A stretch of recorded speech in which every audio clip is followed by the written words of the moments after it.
Hello, and thank you so much for tuning into my podcast. My name is Kara, and I'm a holistic health practitioner for both people and pets.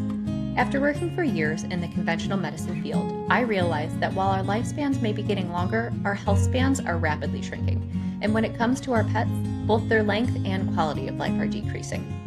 When I turned to functional medicine and a more holistic approach to health, I saw dramatic improvements for my pets, myself, and my patients. Join me each week as I merge natural health for people and pets by focusing on the root cause of disease and applying raw, real remedies that you can use to improve overall wellness for every member of your family, including the furry ones. Hello, everyone. Thank you for joining in. Today, I have Kate Mahoney as my guest, and we plan to take a deep dive into supplements in a way you have likely not heard before. Kate is a food-first dietary supplement expert and functional nutrition practitioner with nearly 30 years of experience. In 2020, she founded the Supplement Academy to provide the world with evidence-based, agenda-free dietary supplement education. Her mission is to improve overall dietary supplement quality and effectiveness by empowering health professionals and consumers with the ability to identify the less than 15% of supplements that are actually worth using. In her free time, Kate is a Muppet whose inner spark is rejuvenated by nature, her rescued feline fur babies, dancing to super loud music with friends, and sharing delicious home-cooked food with loved ones. Welcome, Kate. I am so glad to have you here today.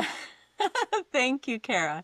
It's really wonderful to be here, and I am super excited to be able to share this information with your listeners and hopefully give them a little bit of information and possibly some helpful takeaways so that they can start making better informed choices when it comes to how to take care of their loved fur babies, or even if they're not fur babies, they might not be fur babies. Maybe they're reptiles. I don't know. But, your animal companions. There we go. Exactly. Hey, I love a good reptile. My first job was working at the Buffalo Zoo when I was 16 years old, and my favorite animals were the reptiles. We had blue-tongued skink and ball pythons and bearded dragons, and I thought they were so cool. So, They are so cool. Yeah, I used to have a striped California king snake as one of my pets over the years. And I, unfortunately, at the time did not know enough about how to take care of this little being. And while I was feeding her one day, she managed to make a great escape and go on an adventure and never came back, unfortunately. A permanent adventure. Oh It makes me very sad, and it was a very unfortunate learning experience of, needing to be a more responsible pet parent. That was the learning experience there. Being informed, right? And yes. I think that this episode is going to definitely be a crash course in informing people. So let's dive right in. Course. And I'm gonna toss you my first question. Okay. What is the number one thing that you wish every pet parent knew about supplements for our pets? Oh, speaking of pets. Yeah, okay. That is such a great question. And I'm going to refer back to a little bit of what you already mentioned in my bio, because I think that it's so, so important for everyone to be aware of. And when I say it, most people think I'm exaggerating. Let me be very clear. I'm not exaggerating when I say that less than 15% of supplements on the market are worth taking, and that includes professional lines. So let me talk just for a little bit, maybe a minute or two, about how the most horrifying pet supplements that I have seen are in veterinary offices. The ingredients that are in there are absolute crap. And the really sad, cold, hard truth is that vets are not supplement experts. They don't know how to tell the difference between what is a high quality pet supplement and what is a low quality pet supplement. And therefore, a lot of veterinarians are being taken advantage of because they don't know how to tell the effective nutrient forms from the unusable forms and all of the fillers and just gunk and garbage that they add. It is just... It is absolutely horrifying to me, Kara. And that brings me to another topic, which is the majority of nutrients that are in supplements, and this is pet supplements, human supplements, doesn't matter, any kind of supplements, are going to be synthetic. So a lot of people, they don't necessarily know what I'm talking about when they say that. So let's use a really good example, which is something that you actually brought up as a really good metaphor when you and I chatted earlier, which is, hey, Kate, what if you used fortified cereals as an example? And I was like, oh my gosh, Kara, that is such a good metaphor. So let's talk about that. Okay, we're going to use fortified cereals as an example. Because when you look at fortified cereal or fortified flour or anything that is fortified with vitamins, guess what they're using? They are using synthetic vitamins. Now, most of these synthetic vitamins that are on the market, they're what's known as an isolate.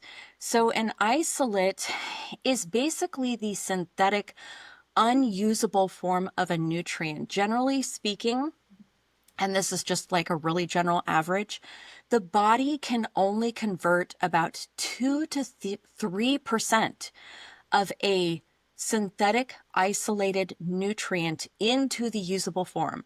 Not only that, it requires nutritional cofactors and cellular energy for the body to actually convert these synthetic isolate nutrients into a usable form. So if you have a body, whether it's a pet's body or a human body, that is already depleted in nutrients, and you're giving this human or pet body these synthetic isolates, guess what? You're actually creating even more nutritional deficiencies because it creates an environment where you have to utilize these very important nutritional cofactors that your body needs in order to survive and continue functioning to try to convert these synthetic isolates into usable forms. Most people's bodies are so depleted that we don't have the ability to convert them into the usable forms. So then we have to tax the body because we then have to eliminate these unusable forms. Because when a synthetic nutrient is unusable, guess what? The body has to go through the conjugation elimination process, which is also nutritionally taxing and taxing on the body because this unusable nutrient is now seen as a toxic substance that has to be gotten rid of. It needs to be expelled from the body, right? So this is just, as you can imagine, if you're a discerning critical thinker, this is just setting up the body for, well, a lot of stress. Yeah. It's not Stress good. and It's not depletion. helpful. Yeah. Yes, Ugh. exactly. Yep. I mean, I knew that you absorbed less, but I did not realize that it could be as low as 2 to 3% of what you're taking. And everyone always jokes that you're just you're making expensive urine. Yes. But my gosh, is that the truth? That is an Yes. astronomically low number. I did not expect to hear that. And that's only if your body has enough excess of the nutritional cofactors and cellular energy needed to even be able to convert that synthetic nutrient into the usable form. Now, I want to be really clear though. Not all synthetic nutrients are isolates. There are some synthetic nutrients that are actually converted into a form that mimics what is found in nature. So here's kind of the difference that I like to explain between a synthetic isolate and the usable form, which there are many different usable forms depending on what nutrient you're talking about. Like with the B vitamins, it's known as the coenzymated form, not the methylated, which is totally different. And that is a huge rabbit hole that we probably don't have time to go down right now. But let me just say, as a side note, without going too far down the rabbit hole, that supplements that include the methylated forms of B vitamins are really a pet peeve of mine because methylation is a natural and healthy process. And even people who have a gene mutation that means that they might have more difficulty methylating B vitamins does not mean that they need the methylated form all the time, because nutrigenomics directly impacts epigenetics. So that means that someone having a gene does not mean that the gene is expressed. Genes are expressed due to stress. This can be environmental stress, dietary stress, cellular stress. There are all different kinds of stress. So just because someone has a gene doesn't mean that it's expressed. The coenzymated forms of the B vitamins are best for most people all of the time. And then every once in a while, we might have some difficulty methylating. And then, and only then, do we take the methylated forms of the B vitamins, such as methylfolate, for a very short period of time so that we don't create a toxicity level of something like methylfolate, because you can actually become toxic in methylfolate. We don't want to get too much of any one thing. Too much of something is not a good thing. It causes the body to be out of balance in different ways, right? So Yeah.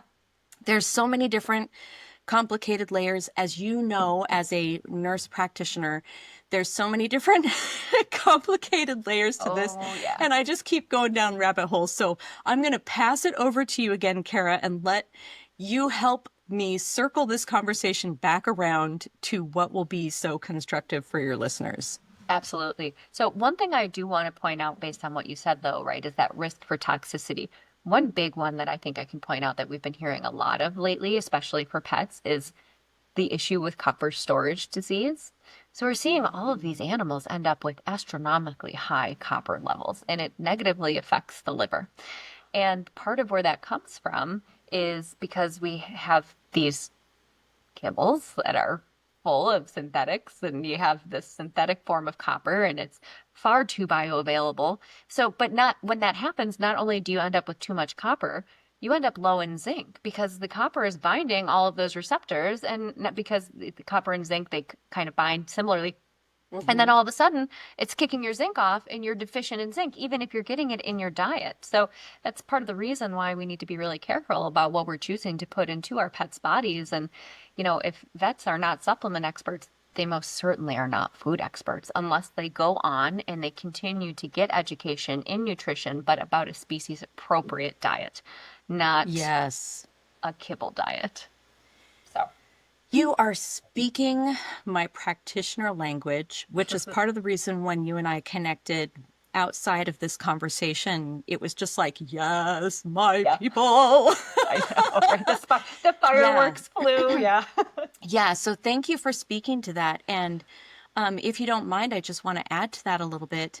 Yeah. As you've probably noticed as a nurse practitioner, this is something that has become a really prevalent problem with humans too. And the primary reason for this is because of the false estrogens and xenoestrogens that we are exposed to with these synthetic chemicals that are xenoestrogens, or even all of the false estrogens that some people are eating because maybe they're eating in a way that's out of balance.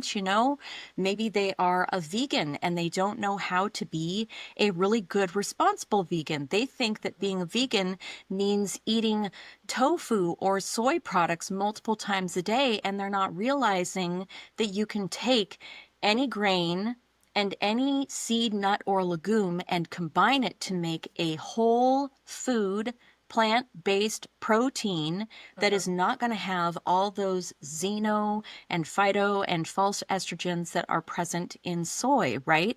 So let's talk about soy for a little bit.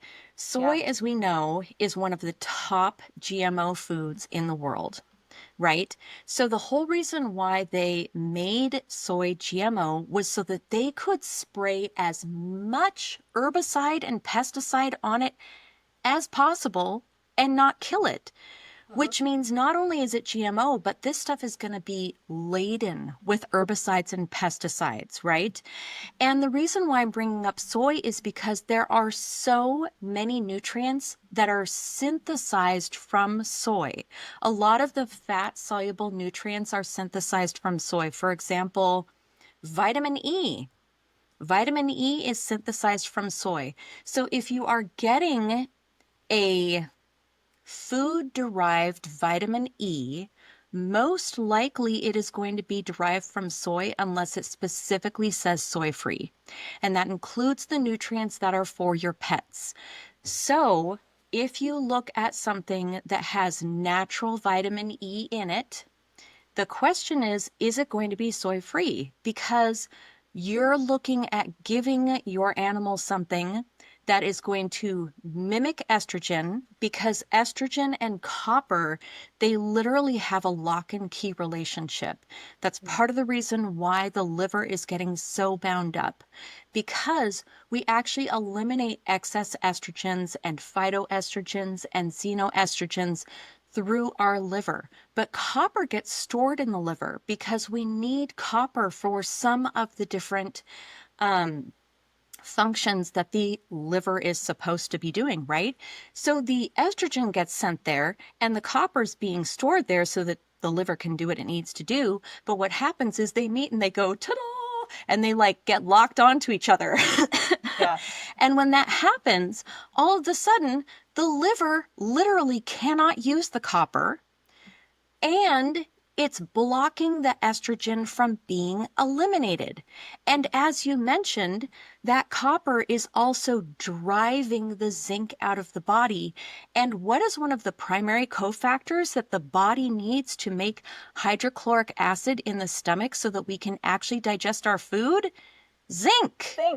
And if we've got too much copper in our body, we're not going to be able to hold on to enough zinc to be able to make stomach acid so that we can digest our food.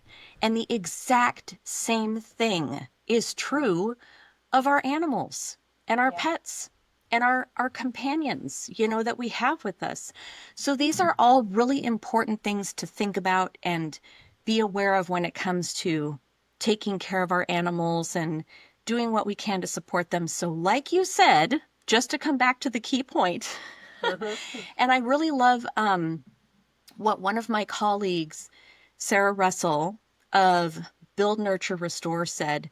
She basically said, we are naturally getting enough copper in our diet. There is no reason or need for us to be supplementing it. The need to supplement it is very rare, and it's on an individual case-by-case basis. So her suggestion is stay away from anything that has copper added to it. Like if you look at the back of a pet food or a supplement and you see that it has copper in it, just put it back on the shelf. Be like, oh, wait, that's right. I learned from Kara and Kate while listening to the Raw Remedies podcast that if it has copper added to it, put it back on the shelf. Ta-da! Win! Exactly. So that is a perfect segue then to my next question, which is, Okay. how on earth can you even tell if a nutrient is going to be synthetic or if it is food derived? Ooh, wow, that is admittedly a deceptively complex question. And I'll be honest with you, this question is so complex that it is the main reason why the SQS certification course, also known as the Supplement Quality Specialist certification course that I do through my business, the Supplement Academy, is a more than 20-hour-long course, because everything that you need to know to identify when you're looking at a supplements fact label or reading the ingredients on your pet's food to determine whether a nutrient is synthetic or food derived is big. It's like, it's very big and it's very vast. And I don't know how to explain it because honestly, a lot of it is visual, but I can try. Okay. So these are just some really helpful key takeaways. So if you're looking at the back of a supplements fact label, and my suggestion to your listeners is you can actually start looking at the back of supplement facts labels and using things like DuckDuckGo or another online search engine that isn't being censored, if you know what I mean. Yep. you can take those supplement facts labels and you can start looking up the different nutrient forms and applying what you're learning to your pet's food and your pet's supplements regarding whether or not those nutrient forms are natural, synthetic, bioavailable, etc., etc. But here are some helpful keys and takeaways. If you look at the back of a supplement bottle, or if you look at the ingredients in a pet food, and it says things like thiamine, folic acid, pantothenic acid, those are the names of the isolate forms of the nutrients. And you can automatically know if they're not giving extra information, like in parentheses next to folic, no, not next to folic acid. If they say folic acid, it is the synthetic isolate. Like, no question about it.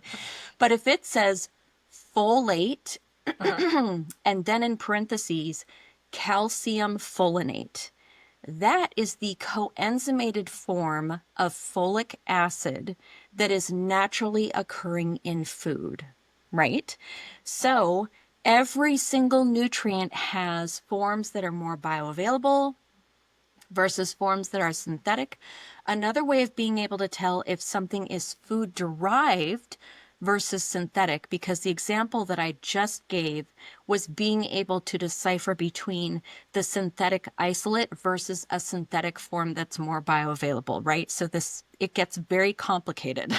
So if something is food derived, then typically what you're going to see is you're going to see it listing the nutrient, for example, vitamin C, and then in parentheses next to vitamin C, it will say from acerola cherry or from camu camu or from amla, right? From one of these natural food sources. So it will literally list the food that it is derived from or extracted from. That's a really good way of being able to tell. However, it gets more complicated than that because there is also a nutrient form known as food grown, but and it's very, very bioavailable. Like, it's a really good form, but it's probably way too complicated for us to get into in this conversation. But I just wanted to mention it because there's all these different forms. There's the synthetic isolates, and then the coenzymated B vitamins, and then the amino acid chelates versus the organic and inorganic forms of the minerals. And then, it's like, and then. So it's a big, big topic, but there are still things that you can do as a consumer to help make yourself more supplement savvy and understand what you're looking at just using trustworthy search engines and looking things up when you're looking at the label. You can start to build your knowledge and your understanding of what you're looking at just by doing that. It's a good starting place. Perfect. Perfect. Okay, great. So there's many different ways that they can label something. There's many different ways to tell if it's, if it's going to be food derived, if it's a synthetic, if it's more bioavailable. But I think part of the problem too for people is that you might search, let's say you're looking for something for arthritis. So you have a pet with arthritis and you go online and you look up, arthritis supplement for my pet. And you come across, I don't know, a glucosamine supplement. And 10 of them pop up in your search engine. How can you decide which one would be the best supplement to choose when you're faced with all of those options? Oh, yes. I love that question, Kara. That is like the gold question. I honestly don't know if I've ever been asked such a good, specific question. So let me think about how to answer that. Okay, well, this is pet specific. So the very first thing that I'm going to say about that, and it is something that I actually do with my feline fur babies on a regular basis, I have educated myself as a pet parent to figure out what is species appropriate for my pet. Uh-huh. So my very first piece of advice is educate yourself as a pet parent to figure out what is species appropriate for your pet. That is so, so important. And it's like a foundational first step. And the reason why I say that is because when I have gone into more natural pet food stores, for example, around here where I am, there's a place called Mud Bay Granary and All the Best. And there's some more natural local pet food stores. And I've picked up products like when I was looking for ways of being able to help my fur babies with their hairballs. And I was looking at a whole bunch of products. And let me just say that when I turned over the product and I was looking at it, like some of these hairball products, most of them had mineral oil, which is derived from friggin' petroleum. Not even humans are supposed to eat and consume that, and they're trying Uh-huh. to give it to our fur babies. And that really pissed me off. Yep. I was Yep. like, this is so unethical.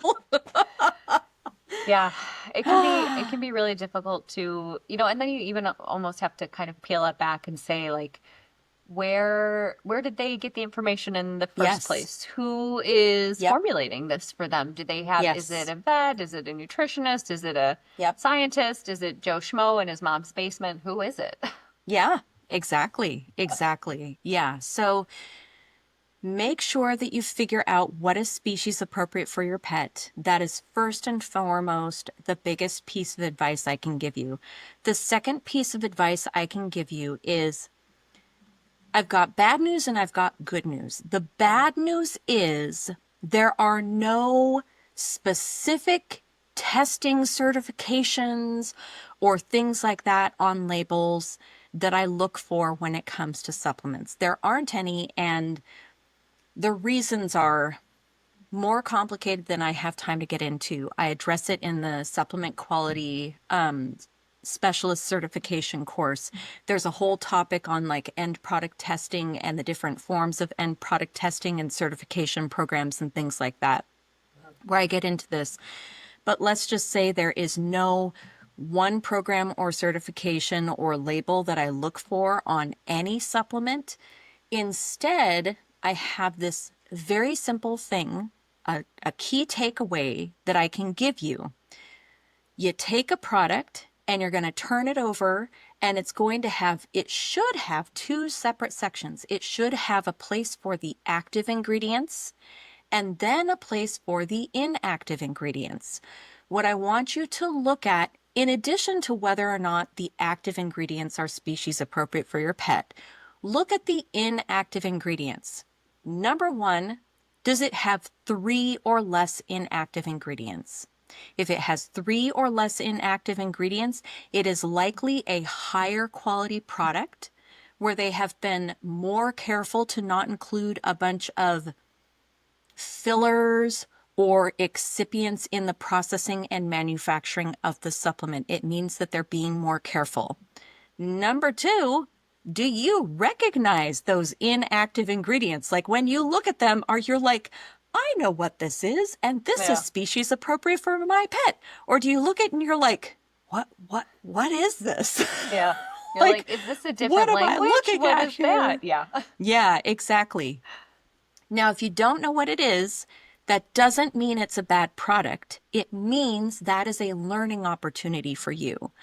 If there are 3 or less inactive ingredients, take your time to do some online research and find out what the hem and aha those inactive ingredients are and whether or not you feel good about giving them to your pet. So those are my 2 key takeaways. Are there 3 or less inactive ingredients, and what are those inactive ingredients? Do you feel good about giving them to your pet? Okay. I feel like 3 or less is going to be hard to find, girlfriend. It is. It But is. do you I mean, remember how I said that less than 15% of the supplements on the market are worth taking? This key exactly. takeaway that I just gave you about finding higher quality supplements for your pets, apply it to yourself, people. Apply Yes, it to yes. yourself, and you'll be like, oh my goodness. Hmm. I'm taking a whole bunch of bleep. Yep.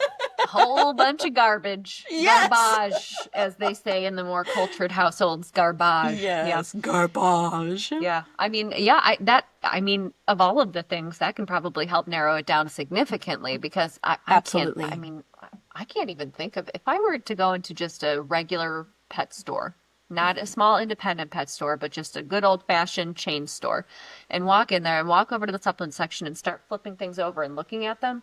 I think it's extremely unlikely that I would find maybe more than one or two products in that entire store that is going to have less than three inactive ingredients. So that right there Absolutely. goes to show that the prevalence of poor quality is very high, particularly in these Yes. spaces where they cater to the more conventional crowd. You probably would have a better chance looking for something at maybe your small independent pet store.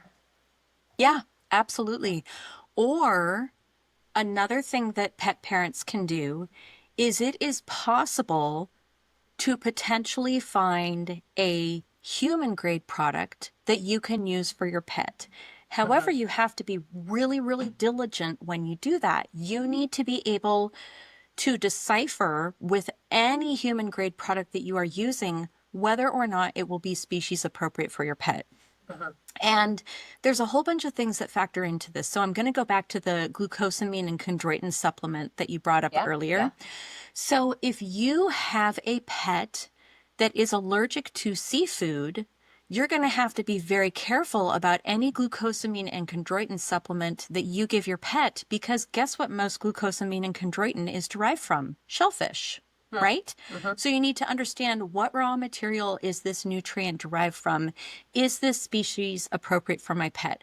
There are also glucosamine and chondroitin supplements that are derived from the membrane of eggs. So you know how Mhm. when you break an eggshell, there's like the inner membrane. Mhm. Yeah. So some glucosamine and chondroitin supplements are derived from that membrane, but that means that your pet needs to not have an egg allergy. Mhm. Fortunately, most pets don't have an egg allergy, and fortunately, most pets don't have a seafood allergy, but some do. So Right. if you have a pet with very specific food needs, it's actually going to become even more important for you as a pet parent to figure out whether any supplement is going to be safe for your pet before you give it to your pet.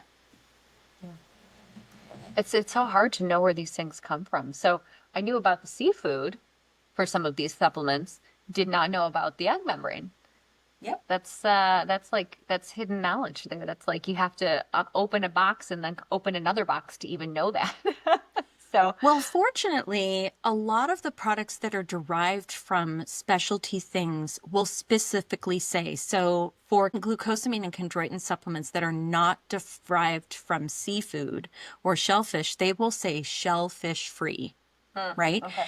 And then you might need to do a little bit more searching on the label or possibly on the company's website to find out what it is derived from. But Mhm. you should be able to figure out what it's derived from. And actually, that brings up, ooh, I love where this conversation is going, Kara, because that brings up another really good, helpful takeaway. A Yeah. good way of being able to identify what are likely higher quality products are or not are is Mm. transparency. Yes. So Yes. yes. So when you go to a company's website, are they transparent about their quality? Are they Mhm. transparent about the sourcing of their raw material? Are they transparent about their end product testing results? These are all different things that we can be looking at. When you're looking at the supplement itself, when you have it in your hand, how transparent are they on that label? Are they telling Mhm. you the information that you need to know? Like if you have a cat that is allergic to corn or something like that, does that supplement label say this product is free of Mhm. gluten, dairy, eggs, nuts, shellfish, nightshades? Like there are all these different things. Transparency is a huge, huge key to potentially identifying what is likely a higher quality supplement, especially if you combine it with the little inactive ingredient or other ingredient takeaway that I shared earlier. Yeah. And the companies that are doing it right, they want to tell you that they're doing it right. If they're using, a beef product from grass-fed, grass-finished, regeneratively farmed cattle, they are going to slap that on their label, on their package, on their website, on their photos. It's everywhere because they want you to know that they're doing a good job and they want you to choose them for it, as opposed to Yes. something that has absolutely no information and just says, beef. Well, where is Yes. that beef coming from? Was it, what is it, the giant feedlot that's off Route 5 in California? Because it's devastating, Yes. you know? So, 100%. yeah, companies that are being transparent want you to know about their transparency. And I really like, there's a few companies that I like that have COAs, which are nice. And I like when they have, if they do third-party testing, I like when they put that forward. And what about emailing? So if you were looking for something, but it perhaps wasn't obvious on the website, or maybe you're not super tech savvy, you can't find quite what you're looking for, could you try emailing a company and ask?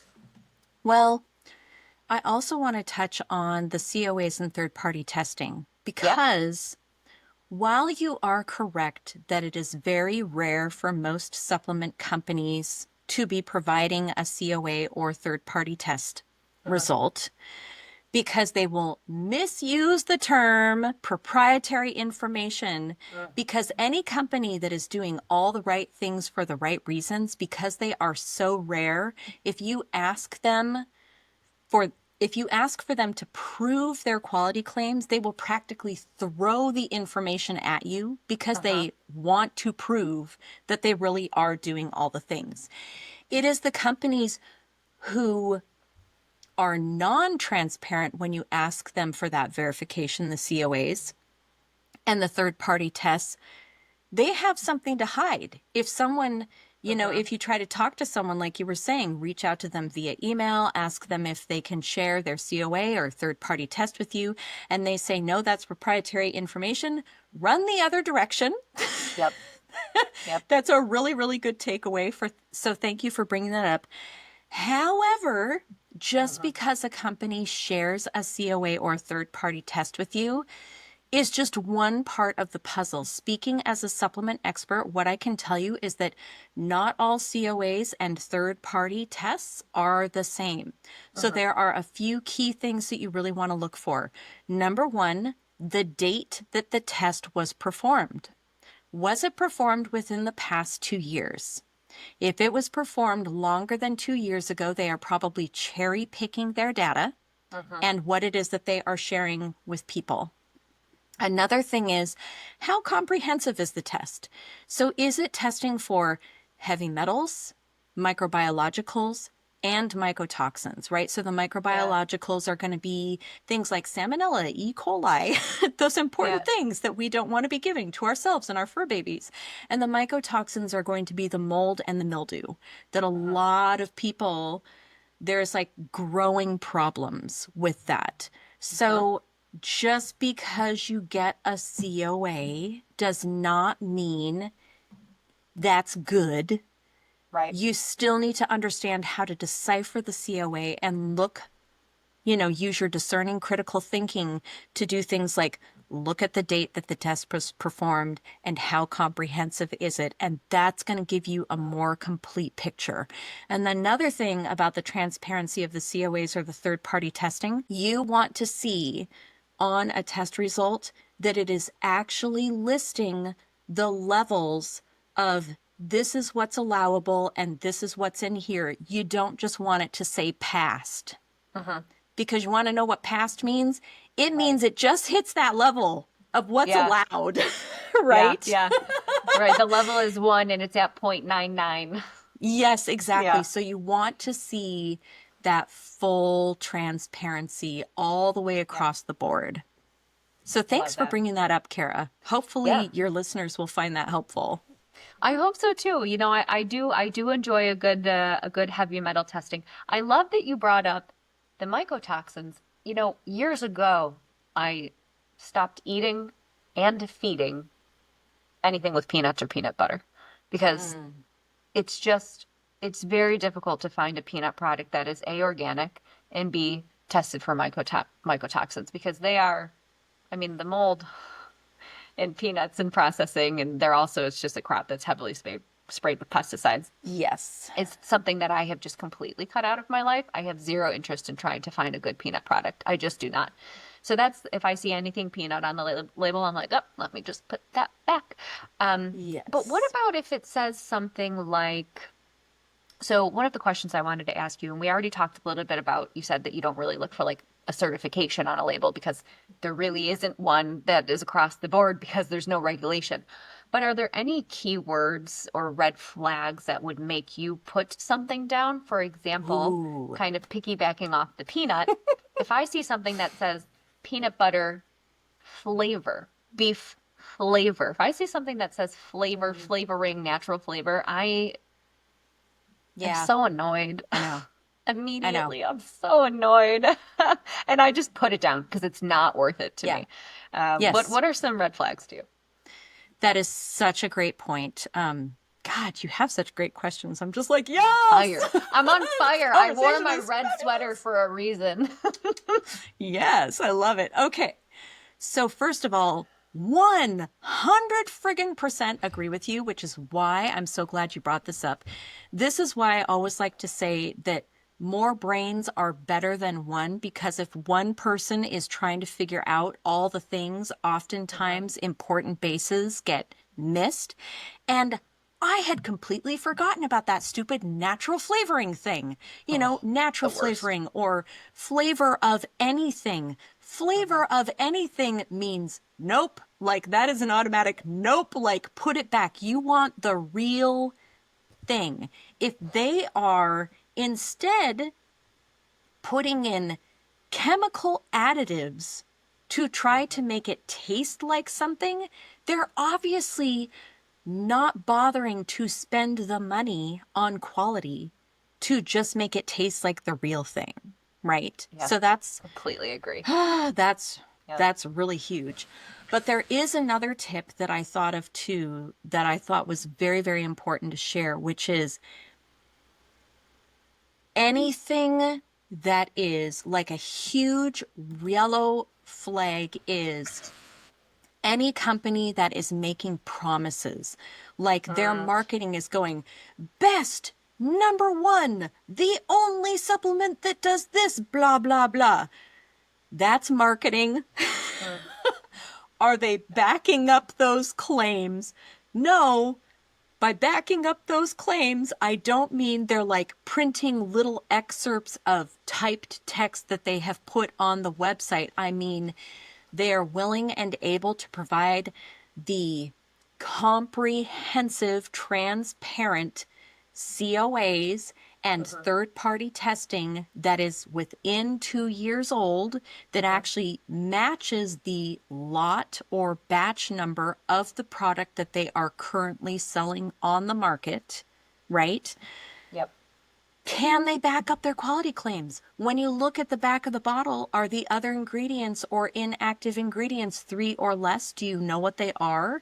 Do you feel good about giving them to your pets, right? So it's like you combine all these little key takeaways and you kind of figure out, is this really worth it, right? So thank you for bringing that up. Yes, natural flavors, anything flavor, blah, no. That Yep. goes for humans too, but Yep. that's just my line. And you'll That's you'll like a find that personal in line. anything. Anything. You'll find it in food, you'll find it in a supplement. I just had somebody hand me a chapstick the other day and it said natural flavor on it. I was like, "What?" I Yeah. was like, my mind was blown. I was like, "Why do we need natural flavor in a chapstick? I'm not even going to Yep. consume that." Yep. Oh, I've got a really good story for you. Do we have Tell time me. for me to share you a We helpful? do. Okay, so here is a helpful story. So I started the Supplement Academy back in 2020, and I was teaching all of these health practitioners all this information to be able to identify the few and far between supplements that are actually worth the money. And within my functional nutrition practitioner community, LMNT, which is an electrolyte supplement, is hugely popular. However, anytime one of my Supplement Academy members who is SQS certified approached LMNT and asked them to provide the documentation to support their quality claims, they always outright refused and said that it was proprietary information. They kept saying that they were fully transparent and doing all the right things, but their follow through did not align with the marketing that they were saying. What is the reason why I'm sharing this? Well, because someone went and tested their product independently through a standardized lab and found that, first of all, they include on their label, it says natural flavors. Do you want to know what that natural flavor is? It is full of maltodextrin derived from corn. I don't want that. And like a ton of maltodextrin, like any of their flavored products, have around 140 milligrams of maltodextrin in every single packet.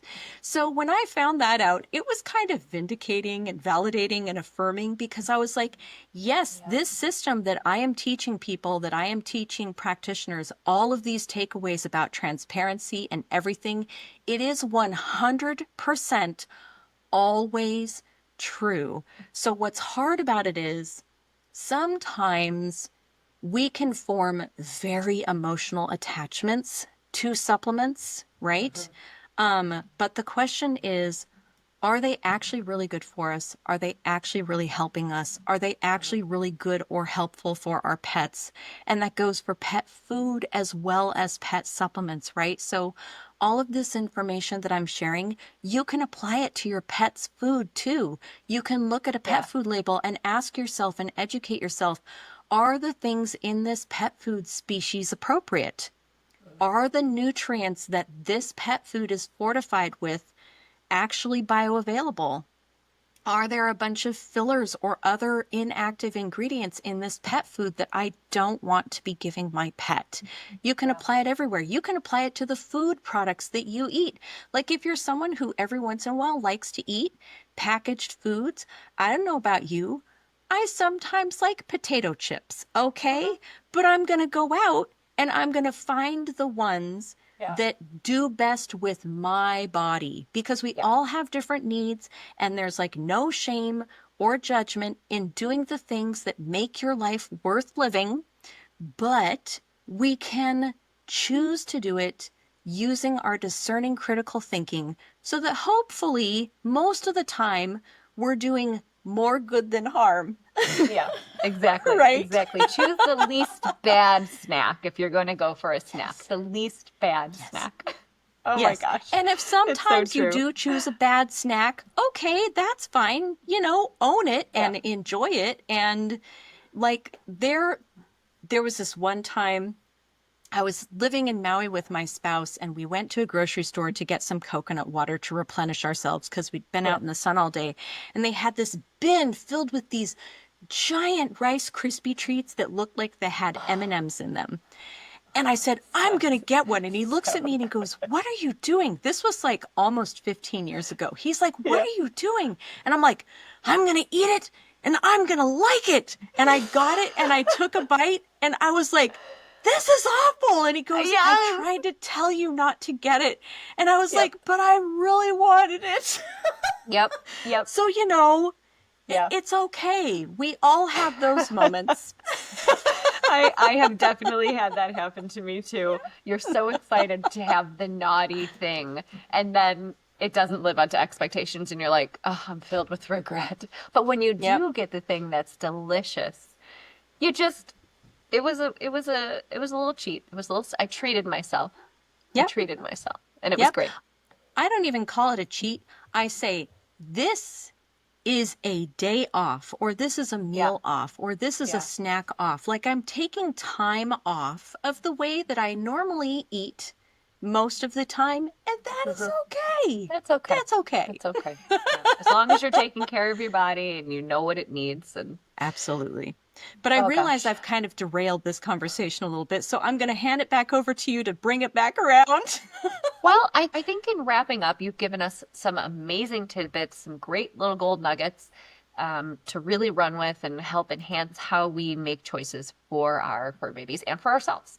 So, you gave us a few takeaways already. Is there anything else that you want to add? Any other takeaways that you think would be good to kind of send people off with a tidbit to go on their supplement search?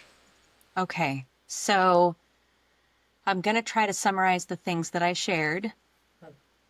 Run away from any company that is non-transparent. Look at the other ingredients. On human supplements, it's the other ingredients, and on pet supplements, it's the inactive ingredients. Look at those, see if there are 3 or less, and if you don't recognize them, educate yourself, look them up. Make sure that any supplement that you give your pet is species appropriate. For example, if you're giving something to your cat, make sure it doesn't have allium in it or anything from the allium family or even avocado. That's one of the things that a lot of people aren't aware of, is that avocado is actually not appropriate for cats either, and most people aren't talking about it. So just little things like that. Oh, and the fact that if it has sweetener added to it, cats cannot process those sweeteners. So please, please be careful with your animal companions. So those are the main things I'm going to leave you with: is inactive ingredients, 3 or Yes. less. Look them up. Make sure you feel good about it. Transparency, transparency, transparency, and beware of anything that is marketing best number 1 only. Can they actually back up those claims with full transparency? So Amazing. hopefully that summarizes it. I love it. And then, Kate, how can people find you, or if they want to take your course, where would be the best way to get that? Okay, so I believe that you're going to include the link that I shared with you on the page where this podcast is. But in case you are not looking at that page right now and you are just listening to this podcast, the website to be able to get on the wait list for my SQS certification course, which is the Supplement Quality Specialist course, is www.thesupplementacademy/courses/SQS. So S as in snail, Q as in quail, S as in snail. I love that. All right, perfect. I'll have to take a look at that myself as well. So, Kate, thank you for donating your time today. I think that this was such an amazing episode full of really excellent information to get people started. And now they know that there's a place they can go if they want to become an expert like you. So, thank you so much. Absolutely. It was wonderful to be here, Kara. Thank you for having me. And I hope that your listeners get a lot out of our conversation together today. I know they will. All right. Thank you, everybody, for listening, and we'll see you next week. Thank you for listening. Please remember that you, yes, you, are the driving force that helps keep small businesses and platforms like mine running. So if you liked what you heard, please like, share, and most importantly, rate this podcast. It's the only way we can reach more people and spread the word about natural health. None of the conditions discussed or recommendations given are meant to replace the advice of your health provider. So if you have concerns about yourself or your pets, please confer with a human or animal health practitioner. Have a super fantastic day, and I'll see you next week.